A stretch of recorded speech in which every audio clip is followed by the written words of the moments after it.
Everybody, ഇന്ന് പറയാനുള്ളത് ഒരു കൊച്ചു കാര്യമാട്ടോ. കഞ്ഞി തിന്നാൽ പനിയും തിന്നാം. നമ്മളെല്ലാവരും കേട്ടിട്ടുണ്ടാവില്ലേ, രാവിലെ ഭക്ഷണം കഴിക്കുമ്പോൾ അമ്മ എന്നോട് പറയാറുള്ള ഒരു കുഞ്ഞു ഡയലോഗ്. ഭക്ഷണം കഴിക്കുന്നതിൻ്റെ ആർത്തി കണ്ടിട്ടാണോ അത് അമ്മയുടെ ചെങ്കിലെ പാർത്തിയിരുന്നതിൻ്റെ വിഷമാണോ എനിക്കറിയില്ല. പക്ഷെ അതിൽ വലിയൊരു കാര്യം ഒളിഞ്ഞിരിപ്പുണ്ട്.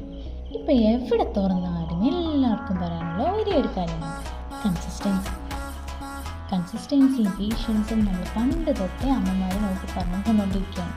പയ്യെത്തിനാലും പനിയും തിന്നാം. അത് കൺസിസ്റ്റൻ്റായിട്ട് പേഷ്യൻസോടെ നമ്മൾ എന്ത് കാര്യം വർക്കൗട്ട് ചെയ്താലും നമുക്ക് തീർച്ചയായിട്ടും അത് ലഭിക്കുന്നതാണ് എന്ത് റിസൾട്ട്. അപ്പോൾ എല്ലാവരും പോയിട്ട് കൺസിസ്റ്റൻ്റായിട്ട് പേഷ്യൻസോടെ കാര്യങ്ങളൊക്കെ ചെയ്തിട്ട് റിസൾട്ട് കിട്ടുന്നുണ്ടോ നമ്മളോടൊന്ന് ഷെയർ ചെയ്യാം. Bye bye.